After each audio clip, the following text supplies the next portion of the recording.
So I'm here today interviewing my friend Josh about whether or not he believes that euthanasia should be available for terminally ill patients. So, Josh, what are your thoughts about euthanasia?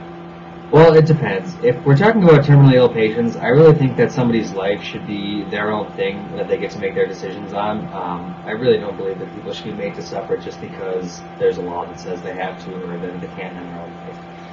Okay, so what do you think the boundaries are of being terminally ill? And how would you determine whether someone's terminally ill enough? Well, obviously there would have to be some sort of a medical professional, maybe even 2 or 3 or a team of people that all share the same opinion that agree that this person is terminally ill. They have a later stage of cancer or some sort of infectious disease that there is a cure for.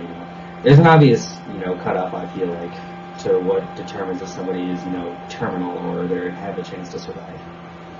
Okay, so what I'm hearing you say is that to determine whether someone is terminally ill or not, we would want to have a medical professional say whether they are sick enough that they can have this decision or whether or not they have that good chance of survival. Is that correct? Definitely a medical professional's opinion. Okay. They probably would have a good idea if somebody would have a chance of surviving or not. Okay. Have you ever had any personal issues to do with euthanasia? My grandma had a couple forms of cancer when I was younger, and I know that for a long time she was in the hospital for probably 8 months to a year, and just going and visiting her, seeing how hard it was on her body and how much pain she was in all the time.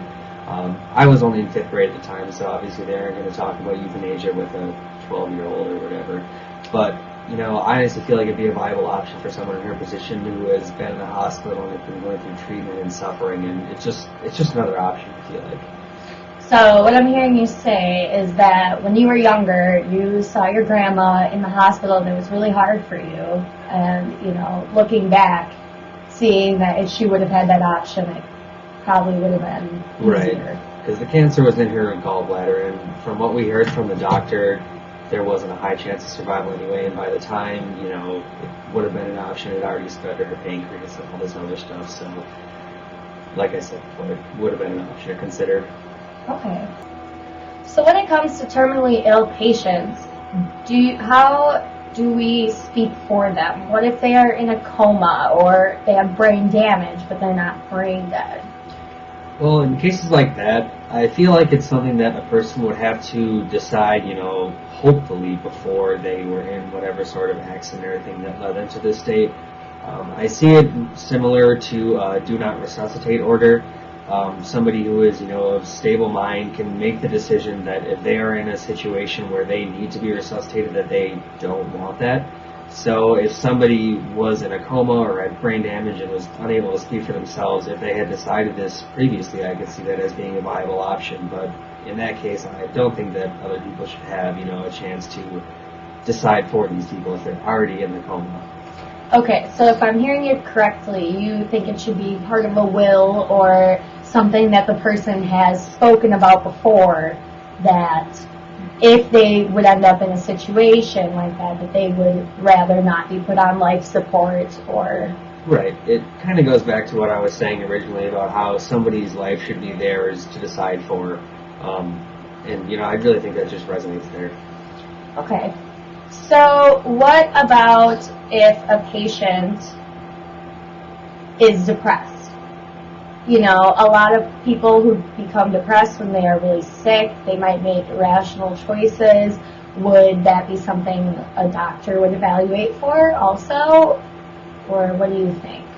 Well, it's kind of along the same lines of, deciding whether euthanasia is an option in the first place, where the patient would need to speak with a medical professional and get their opinion there. Okay, in cases where a patient may be dealing with other sort of mental illnesses, it would probably be a good option to speak with, a sort of psychiatrist or a counselor, maybe even a couple of them, to make sure that they are, of stable mind and they're not only trying to get away out of depression or whatever, that they truly, understand their situation and the consequences of this, and that it's truly their decision that they want to make. And I feel like if somebody has gone and talked to 1, 2, even 3 psychiatrists and they all give the okay that this person understands what they're doing and they know how much pain they're in and they, are understanding the consequences and probably what's going to happen to them anyway. I think that should be their decision to make.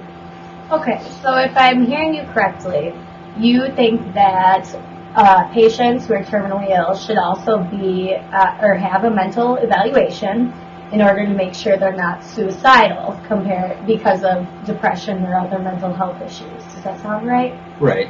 If you have a medical professional or two and a counselor or psychiatrist all working with this person and they're all on the same page saying they're terminally ill, they know their chances of survival are low anyway and they want to end their suffering rather than drag it out for whatever extended period of time, I feel like their opinions would hold enough weight that they could say that this person's decision is sound. Okay. So do you think there should be specific doctors who evaluate patients for euthanasia and are also mental health